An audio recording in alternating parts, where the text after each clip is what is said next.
Good morning, everybody. It's me, Mitch. Gonna have an adventure today. We're gonna make something I've been thinking about for a long time. A dish that I think would be suitable for actually entertaining non-carnivores. And yet, it's 100% carnivore. And what I'm talking about is my version, even though it's not grilled, of what I'm going to call a mixed grill. Look what I have here. Look at this. Look at this. I have prepared a few pounds of ribeye cut into strips, pork tenderloin, and chicken breast. Now, other than the ribeye, these are very lean meats. I wanted to use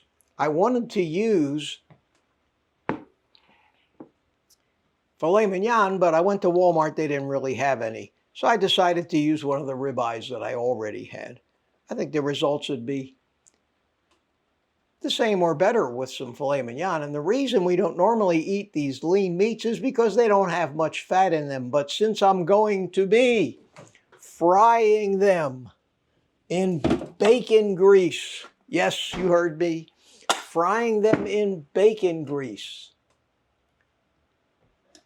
and adding pork rind crumbs as a coating, that we'll indeed be adding an adequate amount of fat to this dish. And it's going to be interesting to see what these, I use the word breading again, but not breaded, pork rind crumbs, different tender size, like chicken tenders or pork tenders, little tidbits of some what should be very tender and juicy meat are actually going to taste like. And this may be another one of my harebrained ideas that will rank right up there with my frittata recipe, which has really seemed to be popular. So what I'm going to do is let the bacon grease get up to temperature. I'm going to take copious amounts of bacon grease, and we've been through this before, and make sure I've got enough in the pan that these things can almost be fully submerged, which is as close to deep frying as we can get. That ought to be enough. This should be a fairly simple and easy dish to make. Hopefully it will be delicious. I'm going to shoot for about a pound per serving of these different dishes, and I'll kind of weigh it more towards the pork than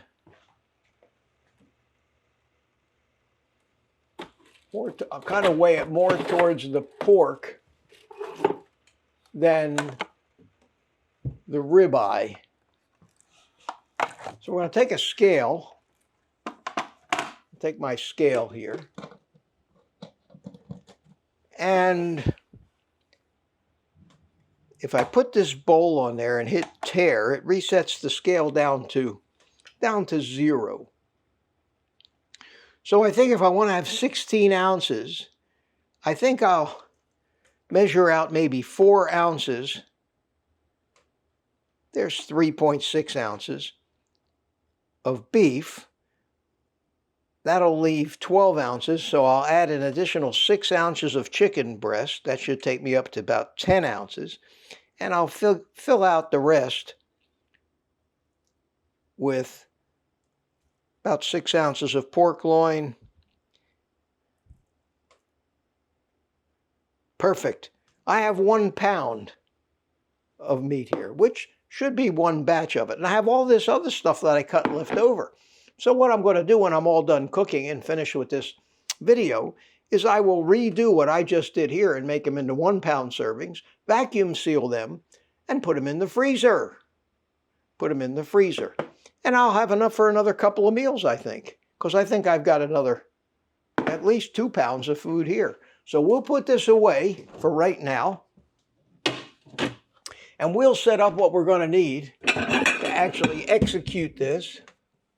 We're going to need what I call a breading station. Put the scale away for later. Meanwhile, our oil's getting hot. I will get my infrared thermometer out. Right now we're at 219 degrees. We want to bring it up to about a little less than 400 because I know it's going to cool off when I put the cold food in it. We're going to put this plate over here for the pork rind crumbs. You can go to my website at oldguycarnivore.com. On there I've got a page that says links to stuff I use every day. These links take you to Amazon affiliate links of mine, and when you buy something through these links, it helps support the channel. Here is everything I use, every kitchen tool, gadget, and everything else. If you think, and there's no obligation, but if you think you might want to get some of the stuff that I use in my videos and do this yourself, whether it be food, supplements, kitchen appliances, tools, gadgets, frying pans, whatever, I would really appreciate it. oldguycarnivore.com, links to stuff I use page. Doesn't cost you a dime more, and you're really helping me continue to do what I do. Thanks so much, and let's get back to it now. All right, we're at 240 degrees. Now we're going to need some egg. Normally I just use 1 egg, and I think I'm going to try to get by with 1 egg. We'll take 1 egg out of here.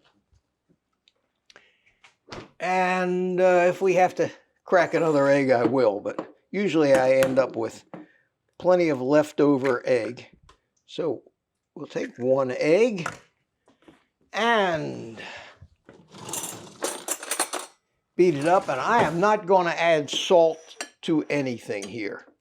These dishes with the pork rind crumbs generally seem to have enough salt in the crumbs that you don't need to add any, but you can always sprinkle a little salt on the final thing when it's all done. So we've got the egg here. Beat that up. I'm going to get a clean teaspoon, and what I do is I spread, and it's been said, and I tried it once, to actually put the egg and the pork rind crumbs in a bag and put the meat in and shake it up like we used to do with shake and bake.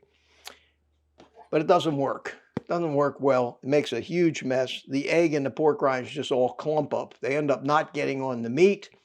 The egg has to act as a glue on the meat for the pork rinds to stick. So I've come up with this method, which works great. And this method is to put about 3 tablespoons, heaping tablespoons of the crumbs on the plate. Spread them around.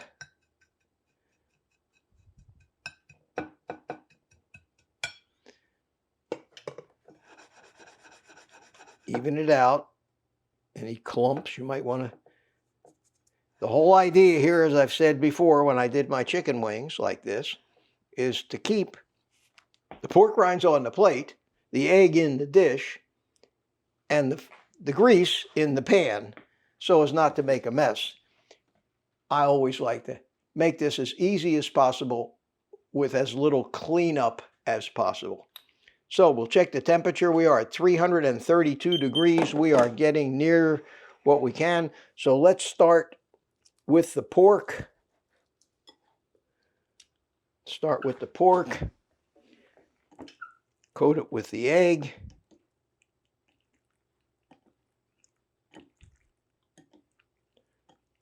Perfect. Lay it down in the crumbs. And it would be really nice if I could do all this on one plate. but it may be too much meat for that. But at any rate, we will try by judiciously arranging these things in the most efficient manner possible. So there's the pork. Now we're going to do the chicken. It's going to be an interesting combination of foods. It's going to be interesting to see. I'll know the ribeye slices because they're bigger, but it'll be interesting to see if after it's cooked we can tell the difference between the chicken and the pork from this outward appearance.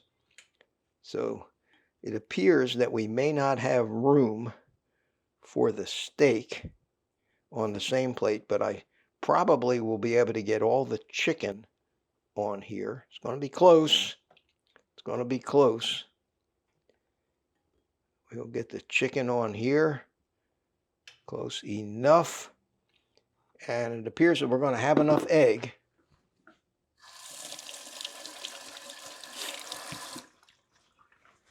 Okay, check the temperature of the oil.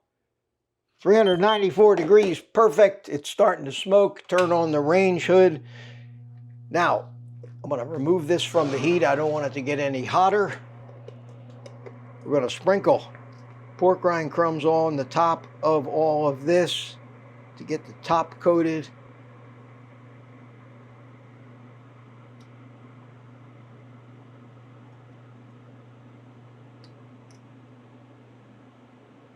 Looking good, looking good. So we're going to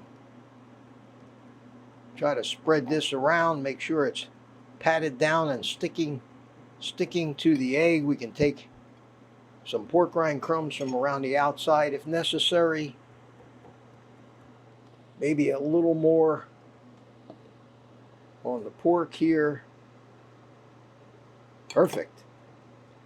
Okay, so now we'll put the oil back over the burner, and I will start to drop these things into the hot oil. Let them to start cooking. Don't try to lay them in there, just drop them in there so you don't splash this hot grease on your fingers. And there should be enough room in the pan for all of the pork and all of the chicken, and we'll fry the steak separately because I have a funny feeling that the timing on the steak may be just a little different. So there's the chicken and the pork in the grease. I'm going to set the timer on my watch. Set timer for 8 minutes. 8 minutes. Okay, because that's how long that other stuff that I cooked needed to cook. I'm going to get my rubber tongs out. Make sure that all this stuff is down in the oil. I'm just going to leave it alone. Now, I'm sure this really cooled it off. Yeah, it really cooled it off. So we're going to turn the heat up a little bit and bring it back up to temperature, but it's going to fry away. And at 4 minutes, I'm going to turn them over.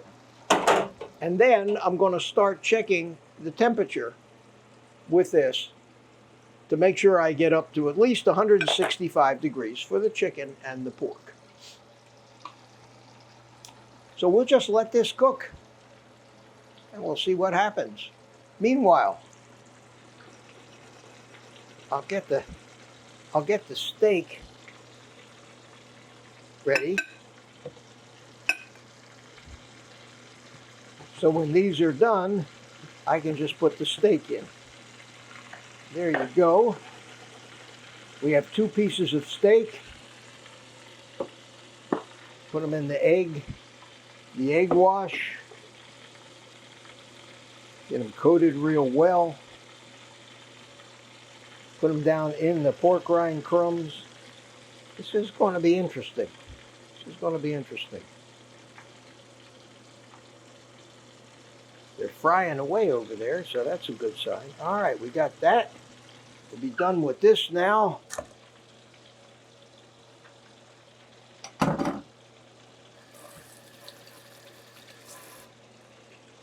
We'll take and put the pork rind crumbs on top of the steak. And I try to use these things as efficiently as I can. So far, this has not been too difficult a dish to make. And if it comes out good, as good as I think it might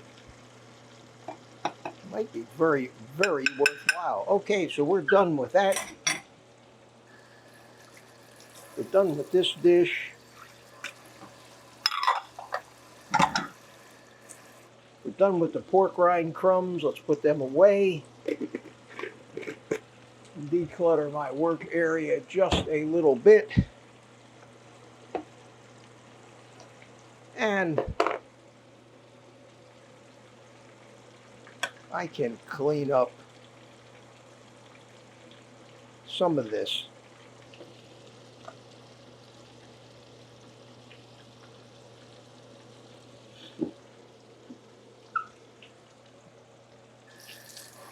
While we're waiting for it to cook. Okay, we're at 4 minutes. 4 minutes and 51 seconds. At 4 minutes, I'm going to flip these things over. They appear to be cooking nicely, but the thermometer will tell us whether they are indeed fully cooked. I'm going to need a clean plate to put the finished product on, which I'll taste when these are done while the steak's cooking. So there we go.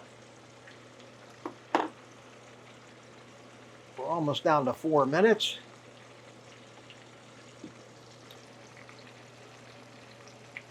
Come up to about 300 degrees.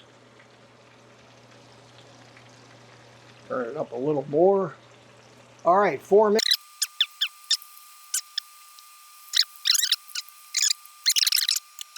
In fact, let me try that right now. Let me try and see what a piece of the pork is. That seems to be hot. The chicken is probably cooked well enough. I'm seeing 170, 180 degrees. 170. So I'm sure that they'll be fully cooked from raw in the 8 minutes. I got 2 minutes left.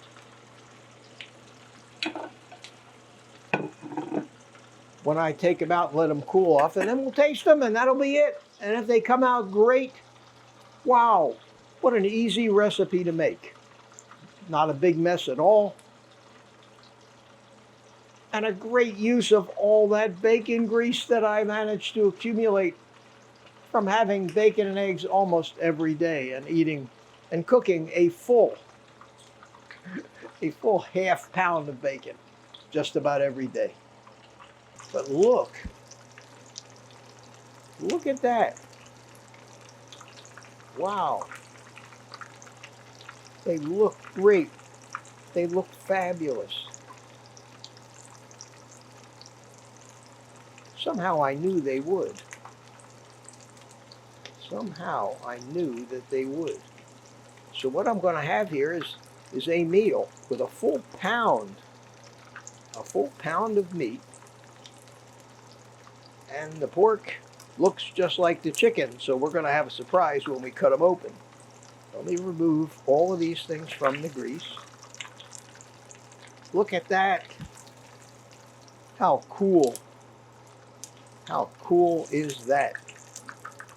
And as they start to cool, I will put the steak, I call them steak fingers, into the grease and let them start to cook. So we are done with this plate. A full 8 minutes have elapsed. I'm going to reset the timer. Set the timer for 8 minutes. 8 minutes. Set the timer for another 8 minutes, just for fun. Let's check the temperature of this. 189 degrees. It is fully cooked. Let me bring this over here and let's take a look. Let's take a look at what I have. Look at that. Isn't that gorgeous? Isn't that something? Look at that. Now, the moment of truth. The moment of truth. Get a knife and a fork. And let's see. I need a drum roll here. Okay, let's start with this, which I think is pork tenderloin. It is completely cooked through. Here we go.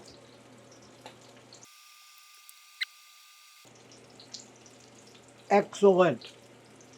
Just the right amount of salt. There's plenty of salt in the pork rinds, no need to salt it. Let's try a piece of the chicken. Let's take a look at the chicken, make sure it's fully cooked. And it is.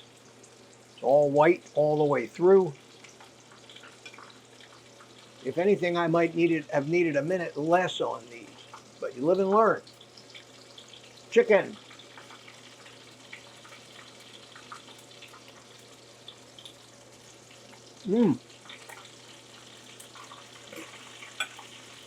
Very tasty. I like it. I like it.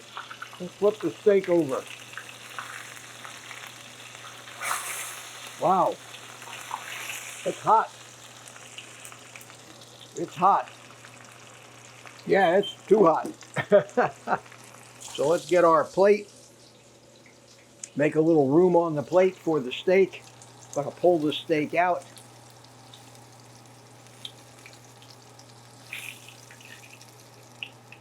Wow. Look at that. And I'm going to let the oil cool down. So let me cut into it. It is, look at that. It is medium rare in the center. It's perfect. It's perfect. So let's cut a bite of this. It feels, oh God, it cuts beautifully. It's tender. Holy cow, does that look good? I know I get excited about this, but you'll get excited too if you try it, I think. Oh. Mmm.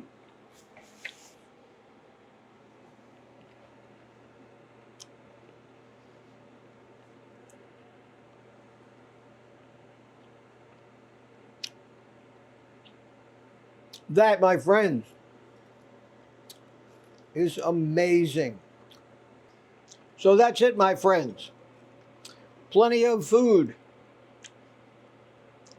Definitely a good, complete, full meal. A treat with a little variety. This is a winner.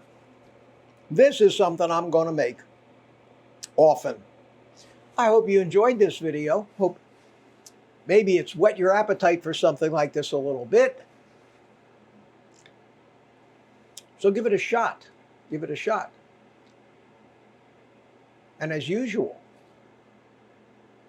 take the rest of the day off and eat meat.